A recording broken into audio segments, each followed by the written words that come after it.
नमस्कार। माउन्टेन समाचारमा स्वागत छ। म उषा काफ्ले र म बिन्दु अधिकारी। सुरुमा अहिलेसम्मका मुख्य समाचार।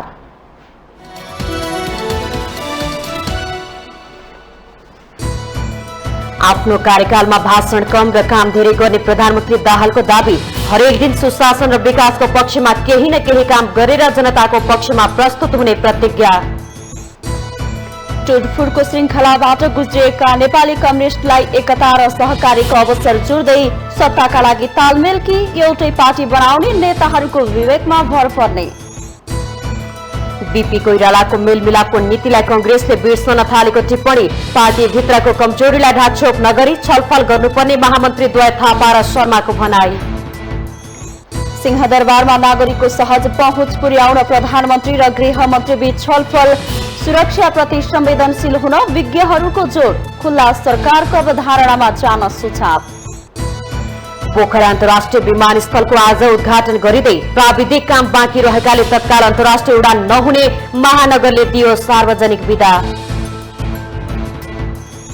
भूतपूर्व पोप बेनेडिक्टको 95 वर्षको उमेरमा निधन। अन्तिम श्रद्धाञ्जलीका लागि जनवरी 2 देखि सेन्ट पिटर्स बसिलिकामा राखिने। र नेपाल टी20 क्रिकेट लिगमा पोखरा एभेन्जर्सले लगातार दोस्रो जित निकाल्यो। 5 खेलमा पराजित रहेको लुम्बिनी 9 विकेटले पराजित।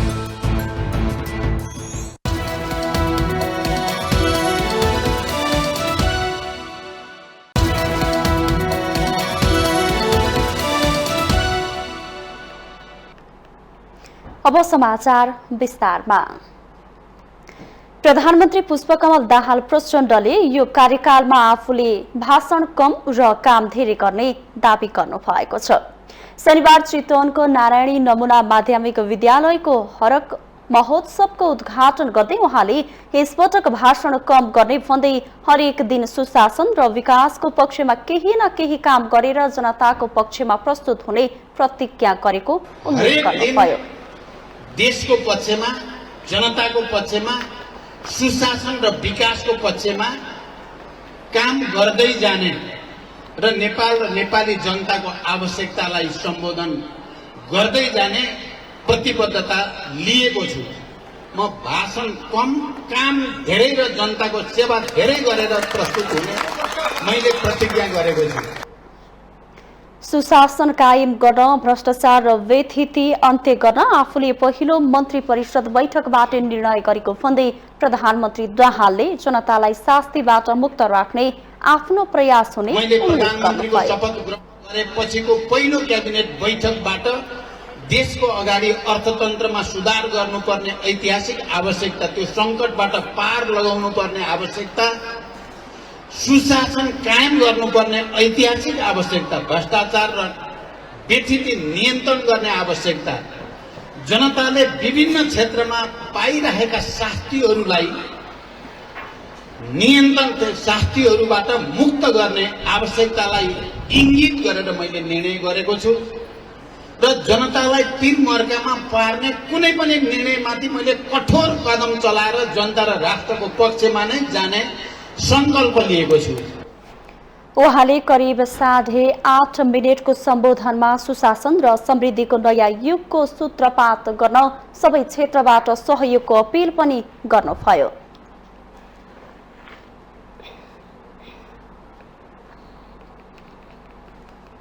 नेपालका कम्युनिस्ट पार्टी कति बेला जुट्छन् र फुट्छन् त्यसको कुनै टुङ्गो छैन। जुन पछिल्लो राजनीतिक घटनाक्रमले प्रस्ट्याउँछ। विश्वमा कम्युनिस्ट आन्दोलन कमजोर हुँदै गइरहेका बेला नेपालमा भने दुई ठूला कम्युनिस्ट पार्टी फेरि एकै ठाउँमा उभिँदा मुलुकको शासन सत्ता चलाउने अवसर पाएका छन्। यो अवसर सामान्य सहकार्य वा एकता कुन हदसम्म पुग्छ सबैले चासो राखेका छन्। एक रिपोर्ट।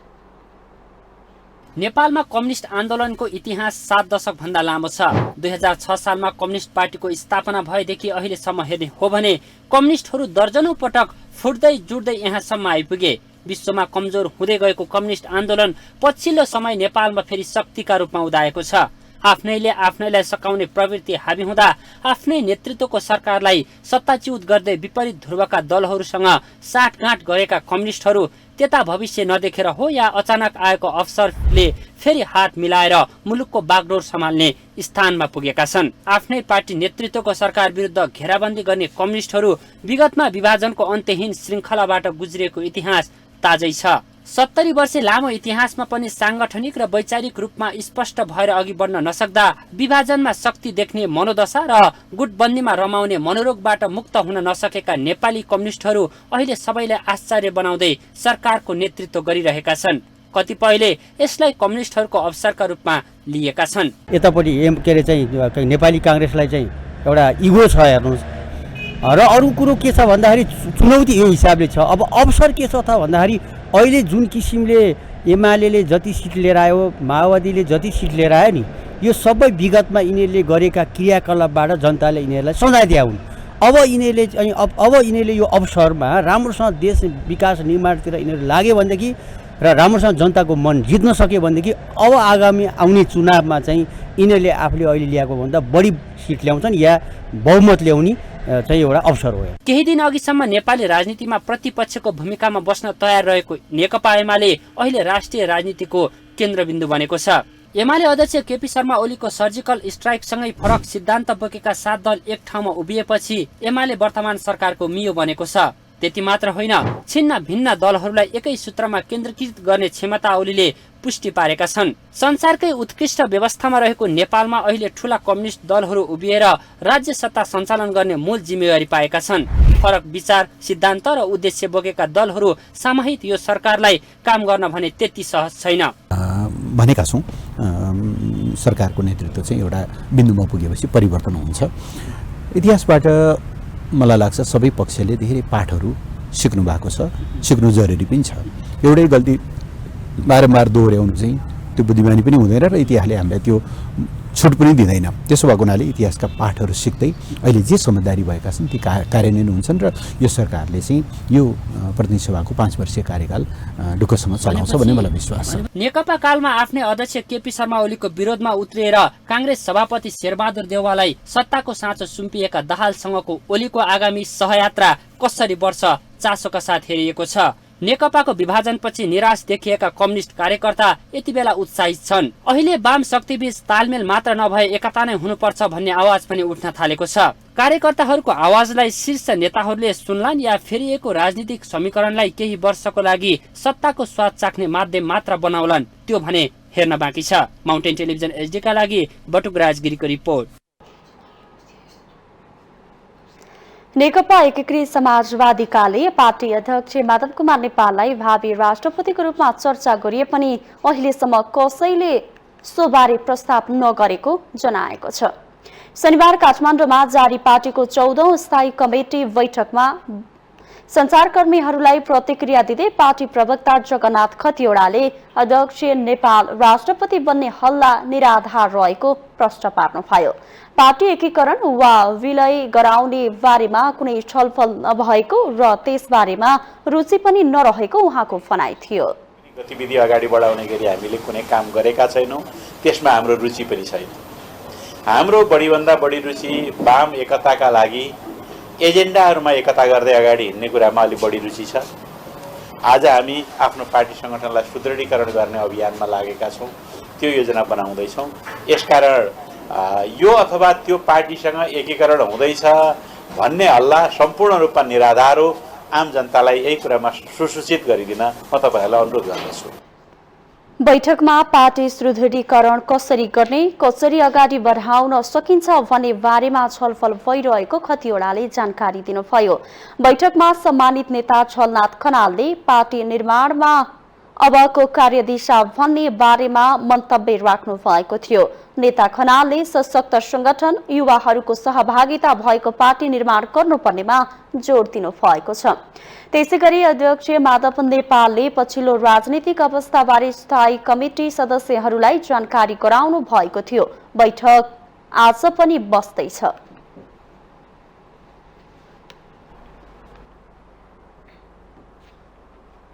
उपेन्द्र यादव नेतृत्वको जनता समाजवादी पार्टी नेपालले सरकारमा जाने मन्त्रीहरूबारे निर्णय गर्ने जिम्मेवारी पार्टीको राजनीतिक समितिलाई दिएको छ।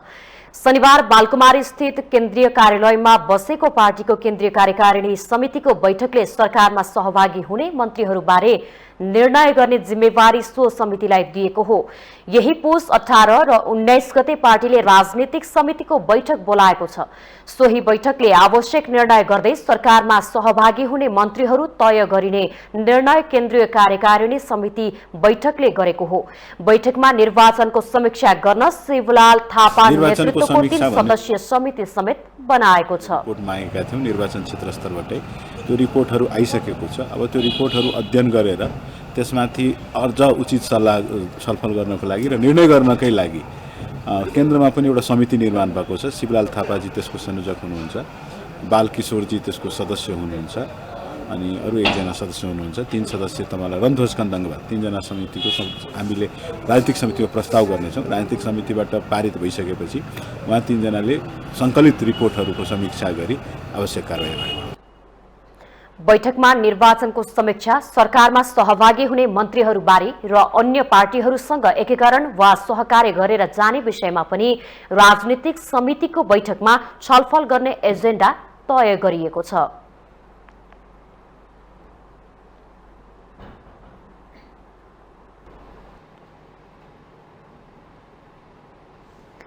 नेपाली कांग्रेसका महामन्त्रीद्वय गगन थापा र विश्वप्रकाश शर्माले पार्टीमा भएका कमी कमजोरीलाई ढाकछेप नगरी खुला र पारदर्शी छलफल गर्नुपर्ने बताउनु भएको छ। राष्ट्रिय एकता तथा मेलमिलाप दिवसका अवसरमा शनिबार शुभकामना सन्देश जारी गर्दै उहाँहरूले मंसिर 4 मा सम्पन्न निर्वाचनपछि मुलुकमा भिन्न राजनैतिक परिस्थिति निर्माण भएको उल्लेख गर्नु भएको छ। प्रतिनिधि सभा निर्वाचनको परिणामबाट सबैभन्दा ठूलो दल भएर पनि कांग्रेस प्रतिपक्ष बन्न पुग्दा पार्टीभित्र गम्भीर असन्तुष्टि, आक्रोश र उदासी छाएको र त्यो अस्वाभाविक नभएको महामन्त्रीद्वय थापा र शर्माको ठहर छ। आफूहरूमाझ 2वटा दायित्व रहेको भन्दै उहाँहरूले आग्रह पूर्वाग्रह मुक्त भएर संयमतापूर्वक समग्र घटनाक्रम र त्यसबाट उत्पन्न परिस्थितिको इमानदार समीक्षा गर्नुपर्ने बताउनु भएको छ। त्यसैगरी यसैबीचमा आफूहरूको असावधानी, कमजोरीको ढाकछोप नगरी स्वीकार्दै खुला र पारदर्शी छलफल मार्फत कारण र कारकको प्रष्ट पहिचान गरेर अबको मार्गचित्र तय गर्नुपर्ने उहाँहरूको भनाइ छ। कांग्रेसले गम्भीर आत्मसमीक्षा र आत्ममूल्याङ्कन गर्दै सुविचारित ढंगबाट अबको बाटो तय गर्ने महामन्त्रीद्वयको विज्ञप्तिमा उल्लेख छ। सरकारलाई जनताप्रति जवाफदेही बनाउन जिम्मेवार प्रतिपक्षको रूपमा सशक्त भूमिका निर्वाह गर्ने उहाँहरूले प्रश्न पार्नु भएको छ। निर्वाचनको बेला एउटा गठबन्धन र एउटा बाचा बन्धन गरेर जाने, तर निर्वाचनपछि अर्कै बाटो हिँड्ने बेइमानी कम्तीमा हामीबाट भएन, विज्ञप्तिमा भनिएको छ। बीपी कोइरालालाई तत्कालीन राजा महेन्द्र शाहले 2017 पुस 1 गते प्रधानमन्त्रीबाट अपदस्थ गरी निर्दलीय पञ्चायती व्यवस्था सुरु गर्नु भएपछि 7 वर्ष जेल र 8 वर्ष निर्वासनपछि मेलमिलापको नीति लिएर स्वदेश फर्किएको दिनलाई नेपाली राजनीतिको महत्त्वपूर्ण ऐतिहासिक घटनाका रूपमा लिने गरिएको छ। बीपीको मेलमिलापको नीतिलाई उहाँले नै स्थापना गरेको नेपाली कांग्रेसले छाड्दै गइरहेको विश्लेषण भइरहेको छ। एक रिपोर्ट। राजा र जनताको बीचमा मेलमिलाप गराउनु नै मेलमिलापको प्रयास हो।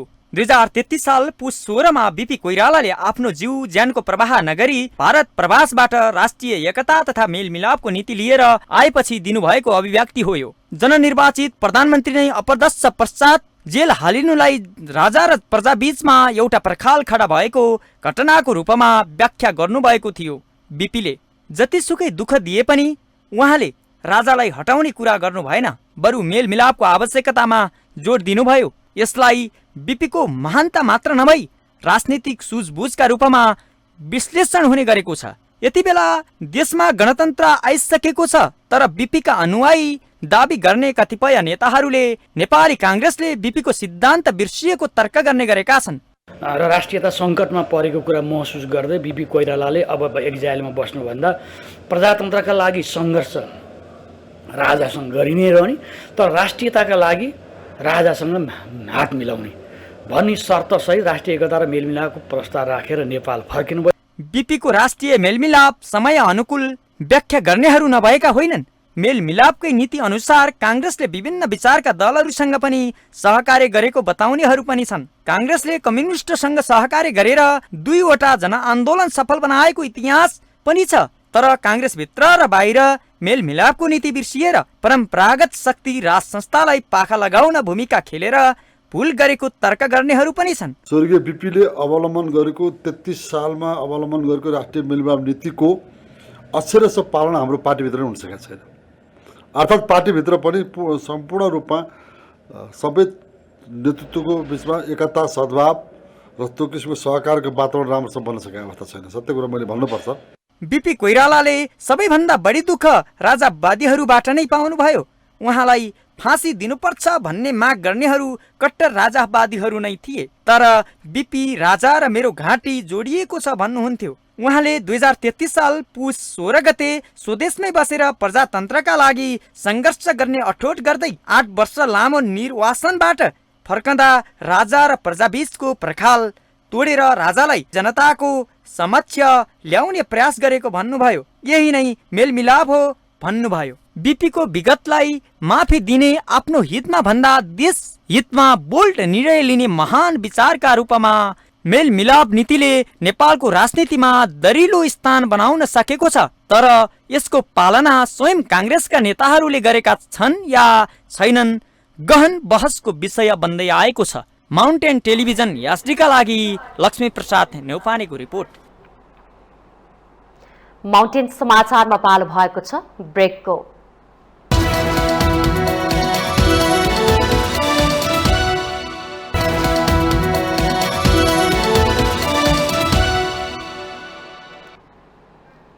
ब्रेकपछि स्वागत छ। अब बाँकी समाचार। नागरिक पहुँच सिंहदरबारमा सहज बनाउने विषय हरेक सरकार बन्दा उठ्ने गरेको छ। प्रधानमन्त्री प्रचण्ड र गृहमन्त्री रवि लामिछाने बीच यस विषयमा छलफल चलिसकेको छ। नागरिक पहुँच सिंहदरबारमा पुग्नु आवश्यक छ, तर यसको नाममा सिंहदरबारभित्रको सुरक्षा व्यवस्थामा हुने चुनौतीको पनि सरकारले ख्याल राख्न जरुरी छ। एक रिपोर्ट। नेपालको प्रमुख प्रशासनिक केन्द्र हो सिंहदरबार। देशको नीति नियम निर्माण हुने ठाउँमा नागरिकको सहजै पहुँच पुग्न जरुरी छ। तर नागरिकको पहुँच पुर्याउने भन्दैमा यसको सुरक्षा चुनौतीलाई नजरअन्दाज गर्न भने मिल्दैन। हाल नागरिकको सजिलै सिंहदरबारभित्र पहुँच पुगोस् भन्दै गृहमन्त्री र प्रधानमन्त्री बीच छलफल चलिरहेको छ। नागरिकको पहुँच पुग्ने विषयमा छलफल हुनु स्वाभाविक भए पनि त्यहाँको सुरक्षाप्रति पनि सरकार संवेदनशील हुन जरुरी छ। बरु खुल्ला सरकारको अवधारणा लागू गर्दै सरकारका निर्णय र प्रक्रियाबारे जनताले बाहिरै बसेर पनि थाहा पाउनुपर्छ। सरकारले जनताको गुनासो सुन्ने विभिन्न प्लेटफर्म निर्माण गरी जनताका समस्या समाधान गर्नुपर्छ। तर देशको प्रमुख प्रशासनिक केन्द्रमा जो सुकैले प्रवेश पाउँदा सेवा प्रवाह र सुरक्षामा पुग्न सक्ने असरप्रति पनि सरकार जानकार हुनुपर्छ। जनतालाई एक्सेस दिनुको मतलब सबै सेक्युरिटीसँग कम्प्रोमाइज गर्ने भनिएको होइन। जनतालाई प्रोसेसमा एक्सेस दिने भनिएको। खुला सरकारको अवधारणा लागू गर्ने भएको। उहाँको निर्णयहरू सार्वजनिक हुने, उहाँहरूको निर्णय छलफल हेर्न पाउने, होइन बैठकमा के भइरहेछ हेर्न पाउने, ती चिजहरू हुन्। र सरकार राख्ने गुनासा राख्न पाउने सो मेनी एभेन्युजहरू दिनुपर्ने, त्यो पो हो त। अब यहाँ चाहिँ कुरो के भइदियो भने सहज एक्सेस भनेको के? त्यसमै उहाँहरू सेक्युरिटी घेराभित्र किन बस्नुभएको? त्यो पनि तोडिनुहोस् न, उहाँहरू बाहिरै आउनुहोस् न। यसै पनि सिंहदरबारको घेरा वरिपरि निर्माण भएका ठूला भवनबाट त्यहाँको सुरक्षा चुनौतीपूर्ण छ। यो बेला नीति नियम निर्माण गर्ने प्रमुख प्रशासनिक केन्द्रको सुरक्षा चुनौतीबारे सरकार गम्भीर हुनुपर्छ। सस्तो लोकप्रियतातर्फ लाग्दा भविष्यमा त्यसले निम्ताउने दीर्घकालीन असरका बारेमा पनि सरकार सञ्चालन गर्नेले ध्यान पुर्याउन सक्नुपर्छ। समय तोकेर पास अहिले पनि छ, अहिले नै बढी लिबरल भइसकेको छ। अहिले नै मलाई कहिलेकाहीँ लाग्छ यो सेक्युरिटीमा कुनै दिन चाहिँ अप्ठ्यारो पर्यो भने के गर्छ होला प्रशासनले जस्तो लाग्छ। अहिले नै अनावश्यक मान्छे पुगिरहेको छ भित्र। सिंहदरबार भनेको नीति निर्माण गर्ने ठाउँ हो। उहाँहरू त्यहाँ भिड जम्मा गरिदिनु हो भने नीति निर्माण कहिले गर्नुहुन्छ? काम चाहिँ कहिले गर्नुहुन्छ?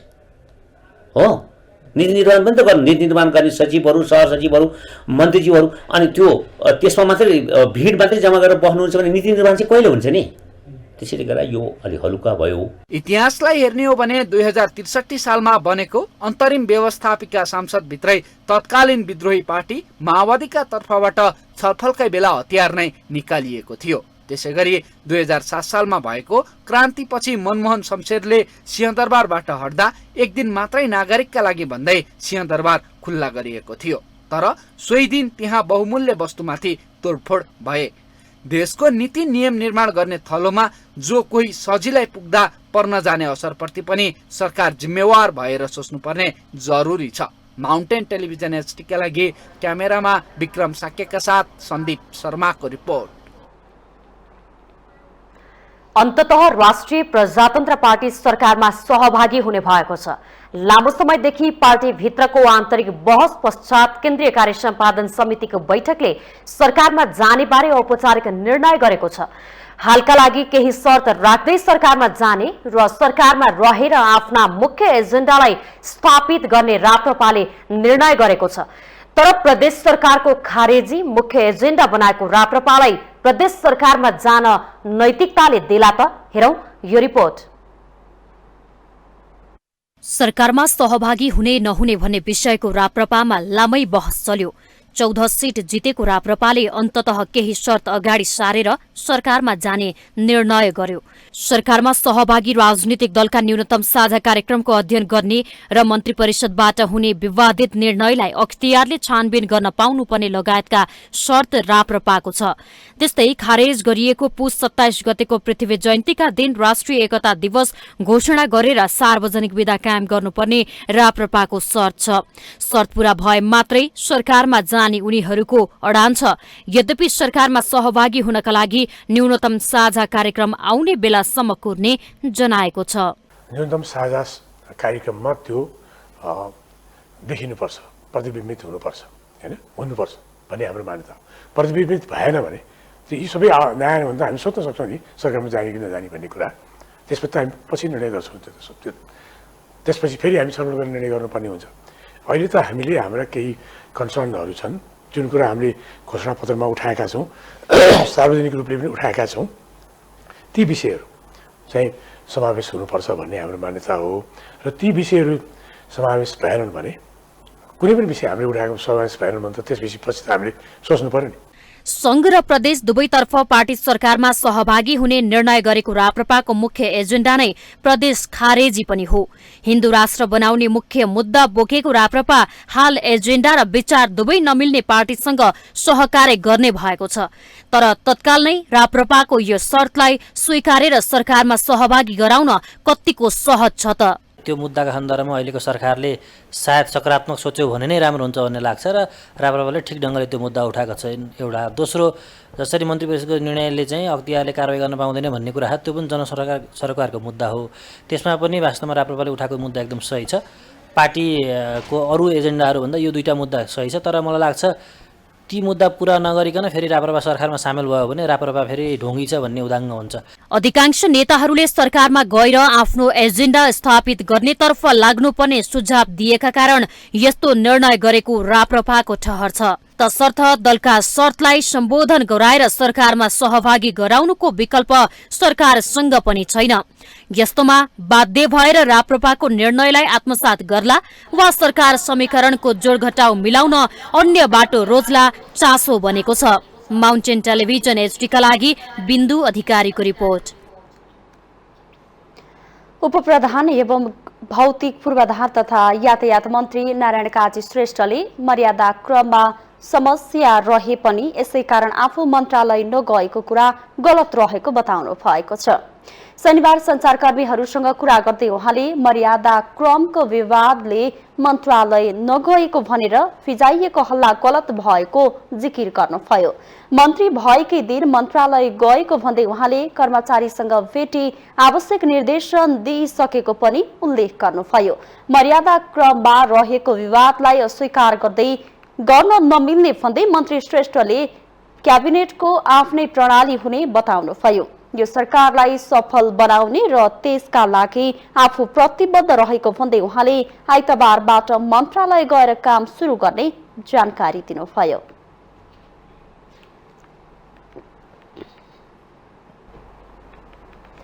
पोखरा अन्तर्राष्ट्रिय विमानस्थलको उद्घाटन आज गरिँदैछ। विमानस्थलको प्रधानमन्त्री पुष्पकमल दाहालले उद्घाटन गर्ने कार्यक्रम रहेको छ। विमानस्थल उद्घाटनका लागि पोखरा महानगरपालिकाले आज सार्वजनिक बिदा नै दिएको छ। पोखरा क्षेत्रीय अन्तर्राष्ट्रिय विमानस्थल चिनिया विदेश मन्त्रीले गत चैतमा नै नेपाललाई हस्तान्तरण गरिसक्नु भएको छ। पोखरा अन्तर्राष्ट्रिय विमानस्थल बनाउन 2032 सालदेखि जग्गा अधिग्रहण सुरु भएको थियो। आजबाट सञ्चालनमा आउन लागेको पोखरा स्थित नेपालको तेस्रो अन्तर्राष्ट्रिय विमानस्थलबाट अन्तर्राष्ट्रिय उडान सुरु गर्न कम्तीमा 2 महिना समय लाग्ने देखिएको अधिकारीहरूले बताएका छन्। सुरुमा उक्त विमानस्थलमा आन्तरिक उडान हुने र त्यसका लागि आवश्यक लगभग सबै तयारी सम्पन्न भइसकेको बताइएको छ। यान्त्रिक परीक्षण उडान अर्थात् क्यालिब्रेसन फ्लाइट सम्पन्न भएसँगै आन्तरिक सेवा आरम्भ गर्नका लागि विमानस्थल तयार भएको हो। तर अझै केही प्राविधिक पाटा सल्टाउन बाँकी रहेका कारण अन्तर्राष्ट्रिय उडान सुरु हुन भने समय लाग्नेछ। अधिकारीहरूका अनुसार पोखरा अन्तर्राष्ट्रिय विमानस्थलबाट नेपाल बाहिरका गन्तव्यसँग जोड्नका लागि बुद्ध एयरले पहल गरिरहेको छ। बुद्ध एयरले पोखरामा आधारित रहेर नेपाल तथा नेपाल बाहिरका विभिन्न गन्तव्यमा सेवा सञ्चालन गर्न चाहेको छ। भारतका विभिन्न शहरमा उडान भर्नका लागि उक्त कम्पनीले भारतसँग अनुमति माग गरेको छ। भारतबाट अनुमति प्राप्त भएको केही समयमै आफूहरू अनुमति दिनका लागि तयार रहेको क्यानले जनाएको छ। त्यसबाहेक Himalayan airlines, fly Dubai, Qatar Airways र नेपाल एयरलाइन्सले नेपालको तेस्रो अन्तर्राष्ट्रिय विमानस्थलबाट सेवा सञ्चालनका लागि चासो देखाएका छन्। त्यस्तै नेपाली कम्पनी श्री एयरलाइन्सले पनि अन्तर्राष्ट्रिय उडानको अनुमति लिएको र उसले पनि पोखराबाट उडान भर्ने इच्छा व्यक्त गरेको बताइएको छ। सुरुवाती चरणमा पोखरा विमानस्थलबाट VFR भिजुअल फ्लाइट रुल्स उडान मात्रै गर्न मिल्ने क्यानले जनाएको छ। 2500 मिटर लामो धावन मार्ग रहेको अन्तर्राष्ट्रिय विमानस्थल भए पनि पोखरामा न्यारोबडी विमान मात्रै अवतरण गर्न मिल्छ।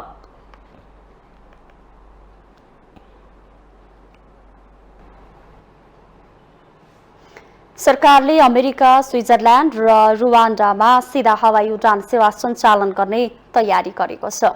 संस्कृति, पर्यटन तथा नागरिक उड्डयन मन्त्रालयका सचिव सुरेश अधिकारीले अमेरिका, स्विजरल्यान्ड र रुवान्डामा सीधा हवाई उडान सेवा सञ्चालन गर्ने तयारी भइरहेको जानकारी दिनुभएको हो। नेपाल नागरिक उड्डयन प्राधिकरणका वार्षिकोत्सवको अवसरमा शनिबार आयोजित एक कार्यक्रममा उहाँले त्यसका लागि अमेरिका, स्विजरल्यान्ड र रुवान्डामा हवाई उडान सेवा सम्झौताको प्रक्रियालाई अघि बढाएको पनि स्पष्ट पार्नुभयो। वार्य पर्यटकहरूको संख्या नेपालमा बढ्दै गएकाले पनि ती देशहरूमा सीधा उडान आवश्यक रहेको सचिव अधिकारीको भनाइ छ। अमेरिकासँगको एयर सर्भिस एग्रिमेन्ट, स्विजरल्यान्डसँगको, रुवान्डासँगको एयर सर्भिस एग्रिमेन्टको प्रोसेस अगाडि बढेको छ। हामी धेरै अरू पनि देशहरूसँग जहाँ चाहिँ सम्भावना छ त्यहाँ एयर सर्भिस एग्रिमेन्ट गर्दै जाउँ। एउटा एयरलाइन सर्भिसको अलायन्सले निर्माण गर्छ, हाम्रो प्यासेन्जरको फ्लो बढ्छ, किनकि टुरिज्म सेक्टर रिभाइभ हुँदैछ। टुरिस्टहरूको सङ्ख्या बढिरहँदाखेरि एभिएसन मार्केट पनि बढ्दै जान्छ।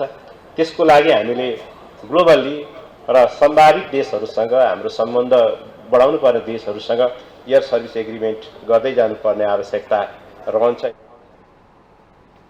कार्यक्रममा बोल्दै नेपाल नागरिक उड्डयन प्राधिकरणका महानिर्देशक प्रदीप अधिकारीले दुर्गम क्षेत्रहरूमा उडान भर्ने वायु सेवा कम्पनीहरूलाई आर्थिक राहत पुर्याउनका लागि अतिरिक्त समय सञ्चालन शुल्क खारेज गर्ने निर्णय गरिएको बताउनुभयो। आर्थिक राहत पुर्याउने उद्देश्यले त्यस्ता प्रकारका विमानस्थलमा दिँदै आएको अतिरिक्त समय सञ्चालन शुल्क खारेज गरिएको छ।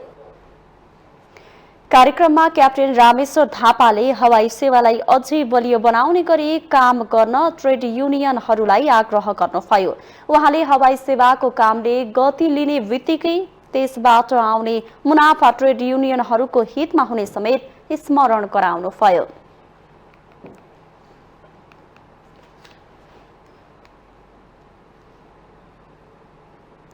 माउन्टेन समाचारमा पालो भएको छ ब्रेकको।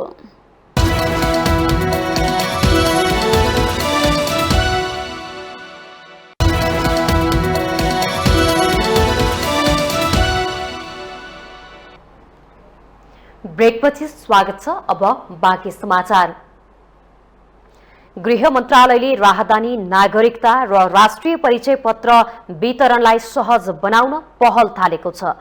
उल्लेखित डकुमेन्ट प्राप्त गर्न लामो र झन्झटिलो प्रक्रिया भएकाले त्यसलाई सहज बनाउन गृह मन्त्रालयले पहल थालेको हो। मन्त्रालयले महत्त्वपूर्ण परिचय पत्र वितरणमा देखिएको समस्या समाधानका लागि अध्ययन गर्न विज्ञको टोली गठन गरेको छ। सूचना प्रविधि विज्ञहरूको टोली गठन गरेर अध्ययन सुरु गरिएको गृह मन्त्रालयका प्रवक्ता सहसचिव फणीन्द्रमणि पोखरेलले जानकारी दिनुभयो। प्रवक्ता पोखरेलका अनुसार विज्ञको टोलीले अध्ययन सुरु गरिसकेको छ। अध्ययन प्रतिवेदनका आधारमा समस्याको समाधानतर्फ लागिने उहाँको भनाइ छ। मन्त्रालयको जिम्मेवारी सम्हालेपछि गृहमन्त्री रवि लामिछानेले राहदानी लगायत महत्त्वपूर्ण परिचय पत्र वितरणलाई सहज बनाउने र लाइन लाग्नुपर्ने बाध्यता हटाउने बताउनु भएको हो। पुष्पकमल दाहाल नेतृत्वको सरकार गठन भएसँगै सार्वजनिक सेवामा सर्वसाधारणको सहज पहुँचलाई प्राथमिकतामा राखेर काम गर्ने बताइएको छ। प्रधानमन्त्री पुष्पकमल दाहालले पनि राहदानी र लाइसेन्स लिने क्रममा देखेको शास्ति रोक्न कदम चाल्ने बताउनु भएको छ। मन्त्री परिषदको पहिलो बैठकले यसबारेमा निर्णय समेत गरेको थियो। त्यस्तै बुधबार उपप्रधान तथा गृहमन्त्री लामिछाने राहदानी विभागको निरीक्षणमा पुग्नु भएको थियो।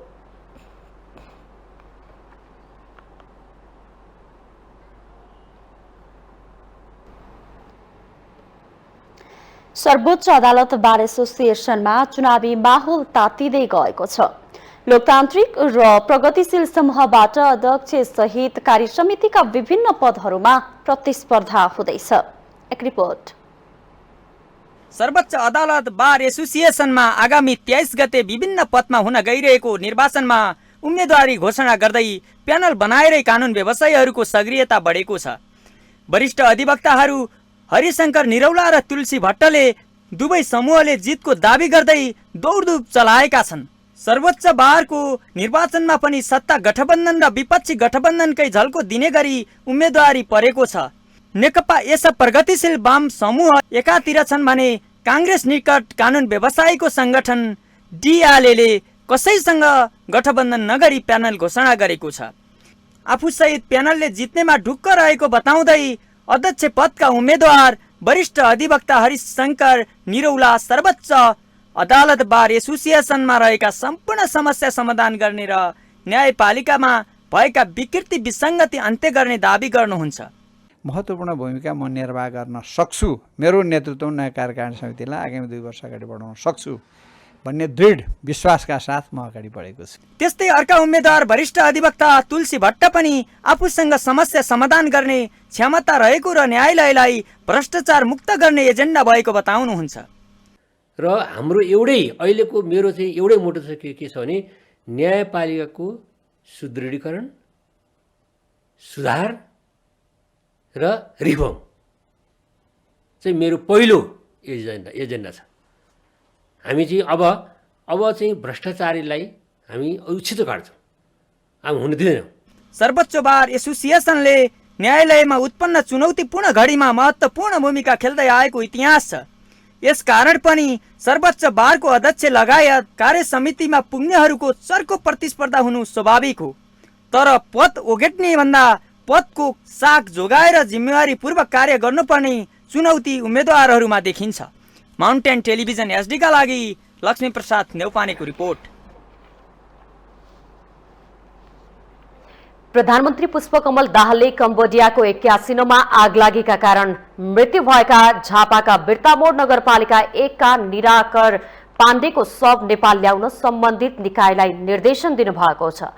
प्रधानमन्त्री दाहालले मुख्य सचिव शंकरदास बैरागीलाई पाण्डेको शव नेपाल ल्याउन शीघ्र सहजीकरणका लागि सम्बन्धित निकायलाई परिचालन गर्न निर्देशन दिएको प्रधानमन्त्रीको सचिवालयले जनाएको छ। कम्बोडियाको एक क्यासिनोमा भीषण आगलागी हुँदा पाण्डे सहित 19 जनाको ज्यान गएको थियो। प्रधानमन्त्री दाहालले सो घटनाप्रति गहिरो दुःख व्यक्त गर्दै मृतकप्रति श्रद्धाञ्जली अर्पण गर्नुभएको छ। उहाँले निधन भएका पाण्डेका परिवारजनप्रति संवेदना प्रकट गर्नुभएको छ।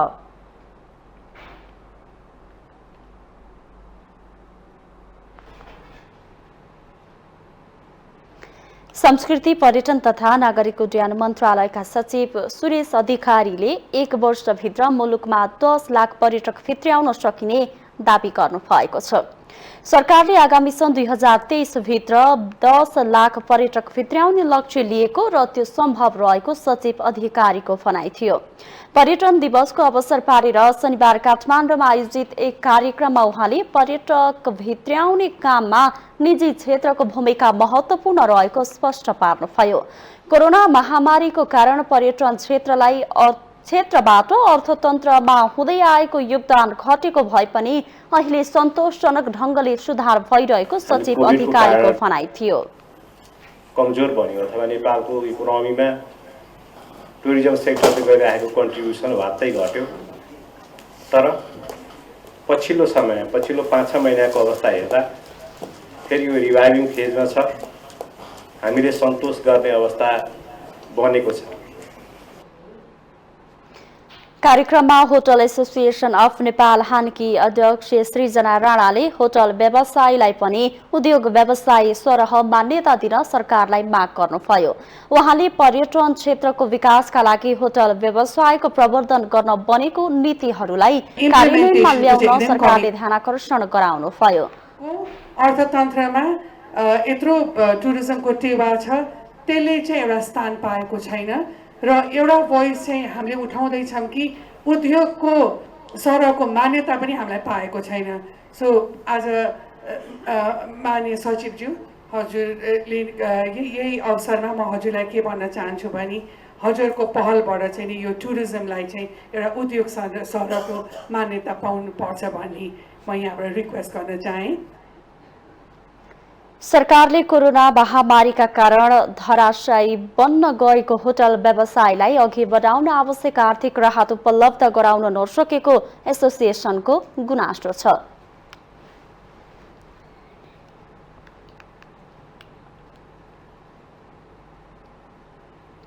हामीसँग आर्थिक, अन्तर्राष्ट्रिय र खेल समाचार बाँकी नै छन्। माउन्टेन समाचारमा पालो भएको छ ब्रेकको।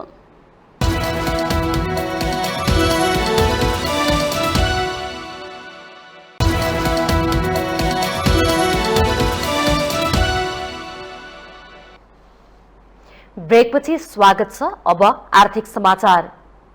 आर्थिक समाचारको साथमा जगदम्बा सुपर साइन तथा ग्याल्बा प्लस जीवनभरको भरोसा। प्रस्तुत छ रिद्धि सिद्धि सिमेन्ट, गुणस्तरको नयाँ स्तर।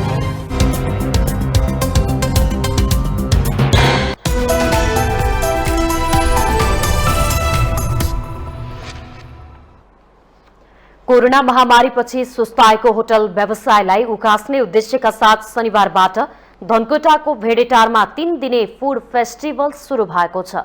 अंग्रेजी नयाँ वर्षलाई लक्षित गरी आयोजना गरिएको फूड फेस्टिभलमा 30,000 आन्तरिक तथा बाह्य पर्यटक भित्र्याउने लक्ष्य लिएको आयोजकले जनाएको छ। साङ्गुरीगढी गाउँपालिकाको सहयोगमा होटल एसोसिएसन अफ भेडेटारले आयोजना गरेको फेस्टिभलमा 1 करोड बढीको कारोबार हुने अपेक्षा गरिएको छ।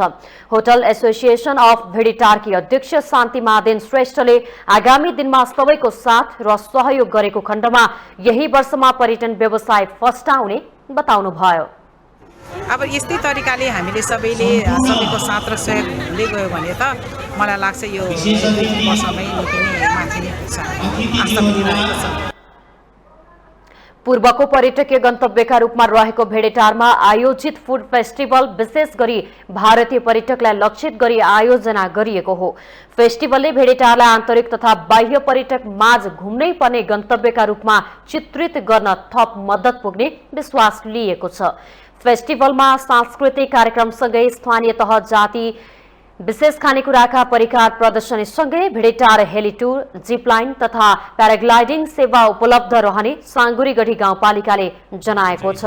भारतीय पर्यटकहरूलाई आकर्षित गर्नको लागि र विशेष गरी बाहिरबाट आउने पर्यटकलाई एउटा स्वागत गर्नको लागि पनि यो खालको कार्यक्रम गरिएको छ र यसलाई चाहिँ अब स्थानीय सरकारले चाहिँ नै एउटा अभिभावकता निभाउनुपर्छ। यो खालको कार्यक्रमलाई अझ आज 3 दिन होइन, यसलाई चाहिँ 10औं दिन 15 दिन मनाउन सक्यो भने अझ धेरै पर्यटकहरू ल्याउन सकिन्छ र यसलाई बृहत रूपमा चाहिँ विकास गर्न सकिन्छ। फेस्टिभलमा अर्ग्यानिक खानेकुरा र स्थानीय कृषि प्रदर्शनी सहितको स्टल राखिएका छन्।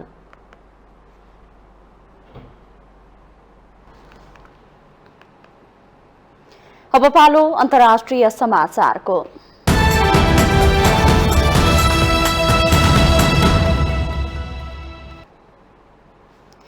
पूर्व पोप बेनेडिक्ट 16औँको 95 वर्षको उमेरमा निधन भएको छ। जर्मनीमा जन्मिनु भएका जोसेफ रप्तिङ्चर बेनेडिक्टको भ्याटिकन स्थित आफ्नै निवासमा मृत्यु भएको हो। भ्याटिकनले उहाँको निधन भएको जनाएको छ। गत बुधबार पोप फ्रान्सिसको उहाँको स्वास्थ्य अवस्था नाजुक रहेकाले विशेष प्रार्थना गर्न अपिल गर्नु भएको थियो। बेनेडिक्ट केही समयदेखि बिरामी हुनुहुन्थ्यो। बढ्दो उमेरका कारण अवस्था थप जटिल बनाएको थियो। बेनेडिक्टका 2005 मा उक्त पदमा निर्वाचित हुँदै सबैभन्दा वृद्ध पोपहरूमध्ये एक बन्नु भएको थियो। पोपमा निर्वाचित हुँदा उहाँको उमेर 78 वर्षको थियो। बेनेडिक्ट पदमा रहँदा क्याथोलिक चर्चले विभिन्न आरोप र पादरीहरूले दशकौं बाल दुर्व्यवहार गरेको आधिकारिक रिपोर्टहरूको सामना गर्नु परेको थियो। यस वर्षको सुरुमा 1977 देखि 1982 सम्म आफू म्युनिकको आर्चबिशप रहँदा दुर्व्यवहारको आरोपको सही मार्गनिर्देशनमा त्रुटिहरू भएको उहाँको स्वीकारोक्ति पनि आएको थियो।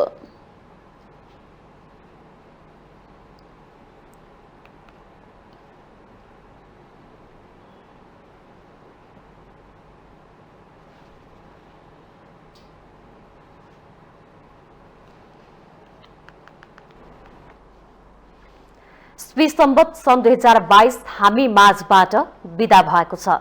राजनीतिक, आर्थिक, खेल र वैज्ञानिक जगतमा घटेका घटनाको एउटा पोको थमाएर वर्ष 2022 गुज्रिएको छ। कस्तो रह्यो सन् 2022? एक रिपोर्ट। रूस युक्रेनका कारण उत्पन्न मानवीय संकट सहित महँगी युद्धको त्रासका बीच सन् 2022 बितेको छ। रूस युक्रेन युद्धले मानवीयतामाथि नै चुनौती दियो। विश्वका ठूला देश अझै पनि आफ्नो स्वार्थका लागि कसरी हजारौं नागरिकमाथि निर्मम ढंगले उत्रन सक्छन् भन्ने उदाहरण रूस युक्रेन युद्धले दियो। सन् 2022 को फेब्रुअरी सुरु भएदेखि नै पश्चिमा देशहरूले रूसले युक्रेनमाथि आक्रमण गर्ने शंका व्यक्त गरेका थिए। विश्वको मुख्य अन्न निर्यातकर्ता युक्रेन र महत्वपूर्ण इन्धन तथा ग्यास निर्यातकर्ता रूसका उत्पादन तथा बजार मात्रै प्रभावित भएनन्, महँगीले पुरै विश्वलाई लपेट्यो। लाखौं मानिस शरणार्थी बन्न बाध्य भए। यसै वर्ष सोभियत युनियनका पूर्व नेता मिखाइल गोर्बाचोभको निधन भयो। 96 वर्षीय महारानी एलिजाबेथको निधनपछि चार्ल्स दोस्रो बेलायतको राजा बन्नुभयो। बेलायतमा बोरिस जोन्सनको राजीनामापछि लिज ट्रस प्रधानमन्त्रीमा नियुक्त हुनुभयो। ट्रसले जम्मा 45 दिनको सबैभन्दा छोटो कार्यकाल पूरा गरेर विदा हुँदा एसियाली मूलका ऋषि सुनक पहिलो बेलायती हिन्दू प्रधानमन्त्री बन्नुभयो। पाकिस्तानका प्रधानमन्त्री इमरान खान माथिको अविश्वासको प्रस्ताव पारित भएपछि विपक्षमा रहेका शहबाज शरीफ सत्तामा आउनुभयो। श्रीलङ्काको राजनीतिक उथलपुथल शुरू भयो। आर्थिक संकट खेपिरहेको श्रीलङ्कामा प्रधानमन्त्री महिन्दा राजापाक्सेले पदबाट राजीनामा दिएर मुलुक नै छाडेर भाग्नु पर्यो। छिमेकी मुलुक भारतको राष्ट्रपतिमा आदिवासी महिला द्रौपदी मुर्मु निर्वाचित हुनुभयो।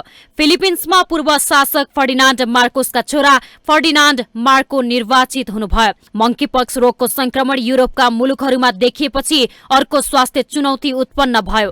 अगस्त महिनामा अमेरिकाकी तत्कालीन सभामुख नेन्सी पेलोसीको ट्रम्पको ताइवान भ्रमणले चीन र अमेरिका सम्बन्धमा चुनौती उत्पन्न गरायो। बेइजिङले ताइवान बीच चुलिएको विवाद युद्धमा परिणत हुने हो कि भन्ने आशंकाले विश्वलाई नै त्रसित बनायो। निकै कम बन्दुक सम्बन्धी अपराध हुने जापानमा पूर्व प्रधानमन्त्री शिन्जो अबेको गोली हानी हत्या गरिँदा जापानमा सन्नाटा छायो। साहित्यकार सलमान रस्दीमाथि अमेरिकाको न्युयोर्कमा छुरी प्रहार हुँदा उहाँ गम्भीर घाइते बन्न पुग्नुभयो। पाकिस्तानमा गएको बाढीका कारण 1000 भन्दा बढी मृत्यु भयो। बाढीका कारण लाखौं विस्थापित हुनुका साथै मानवीय संकट उत्पन्न भयो। इन्डोनेसियाको पूर्वी जाभाको एक फुटबल म्याचका क्रममा भागदौड़मा परि 131 जनाले ज्यान गुमाउन पर्यो। दक्षिण कोरियाको सोलमा हेलोइन पर्वको बेला आयोजना गरिएको एक कार्यक्रममा भीड़भाड़मा परि 158 जनाको मृत्यु भयो।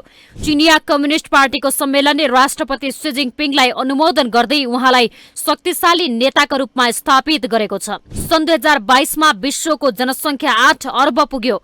वर्षको अन्त्यतिर कतारमा भएको फिफा विश्वकपको उपाधि अर्जेन्टिनाले जित्यो। विश्वकपको जितले अर्जेन्टिनाका कप्तान लियोनल मेस्सीको प्रदर्शन र सफलताका कारण उहाँलाई उत्कृष्ट खेलाडीका रूपमा स्थापित गरियो। अमेरिकी अन्तरिक्ष निकायले सेप्टेम्बर 28 मा एउटा क्षुद्र ग्रहमा एउटा यान योजनाबद्ध रूपमा ठोक्काएर सफलतापूर्वक त्यो क्षुद्र ग्रहको मार्ग परिवर्तन गराइदियो। अक्सफोर्ड विश्वविद्यालयका वैज्ञानिकहरूले विश्वमै परिवर्तन ल्याउन सक्ने सम्भावना युक्त औलो विरुद्धको खोप विकास गरिएको घोषणा गरे।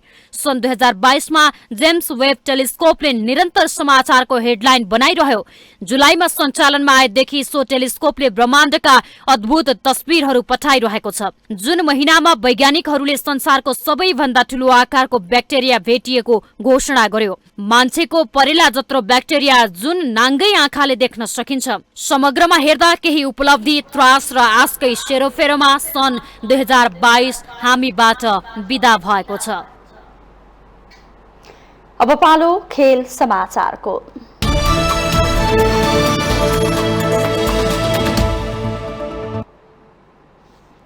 नेपाल टी20 क्रिकेट लिगमा पोखरा एभेन्जर्सले लगातार दोस्रो जित हात पारेको छ।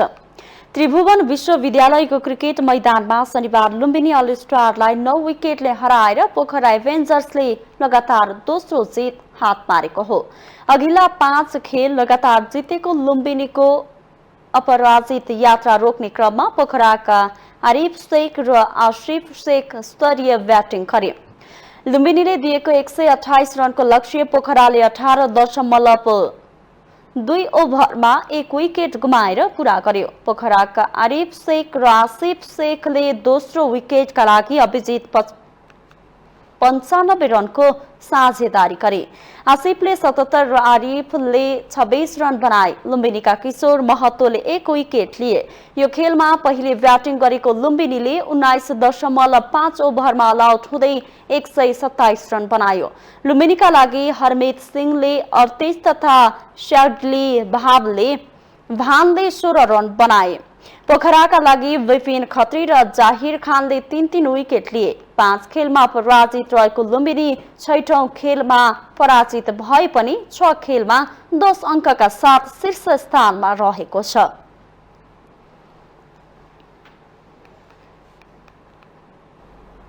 सुनसरीको इटहरीमा प्रधानमन्त्री कप राष्ट्रिय महिला टी20 क्रिकेट प्रतियोगिता हुने भएको छ। नेपाल क्रिकेट संघको आयोजना र सुनसरी क्रिकेट संघको सह आयोजनामा पुस 29 देखि माघ 8 गतेसम्म प्रतियोगिता सञ्चालन हुनेछ।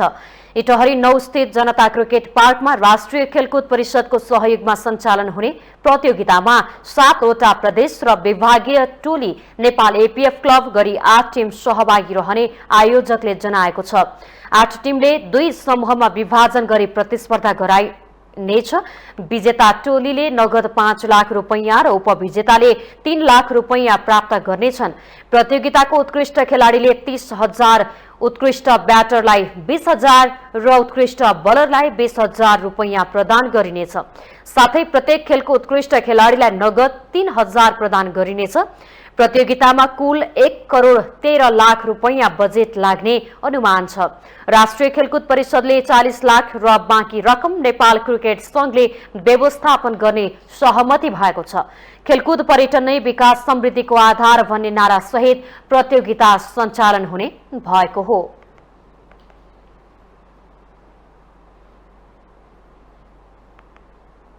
माउन्टेन समाचारमा पालो भएको छ ब्रेकको।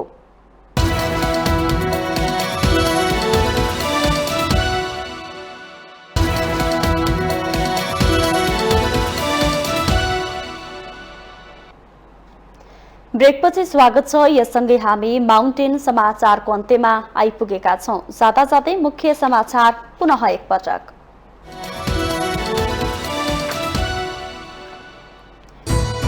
आफ्नो कार्यकालमा भाषण कम र काम धेरै गर्ने प्रधानमन्त्री दाहालको दावी। हरेक दिन सुशासन र विकासको पक्षमा केही न केही काम गरेर जनताको पक्षमा प्रस्तुत हुने प्रतिज्ञा। टुटफुटको श्रृङ्खलाबाट गुज्रिएका नेपाली कम्युनिस्टलाई एकता र सहकार्यको अवसर जुट्दै सत्ताका लागि तालमेल कि एउटै पार्टी बनाउने नेताहरूको विवेकमा भर पर्ने। बीपी कोइरालाको मेलमिलापको नीतिलाई कांग्रेसले बिर्सिन थालेको टिप्पणी। पार्टी भित्रको कमजोरीलाई ढाकछोप नगरी छलफल गर्नुपर्ने महामन्त्री द्वय थापा र शर्माको भनाई। सिंहदरबारमा नागरिकको सहज पहुँच पुर्याउन प्रधानमन्त्री र गृहमन्त्री बीच छलफल। सुरक्षाप्रति संवेदनशील हुन विज्ञहरूको जोड। खुला सरकारको अवधारणामा जान सुझाव। पोखरा अन्तर्राष्ट्रिय विमानस्थलको आज उद्घाटन गरिँदै प्राविधिक काम बाँकी रहेकाले तत्काल अन्तर्राष्ट्रिय उडान नहुने महानगरले दियो सार्वजनिक विदा। भूतपूर्व पोप बेनेडिक्टको 95 वर्षको उमेरमा निधन। अन्तिम श्रद्धाञ्जलीका लागि जनवरी 2 देखि सेन्ट पिटर्स बेसिलिकामा राखिने। र नेपाल टी20 क्रिकेट लिगमा पोखरा रेन्जर्सले लगातार दोस्रो जित। 5 खेलमा पराजित रहेको लुम्बिनी 9 विकेटले पराजित।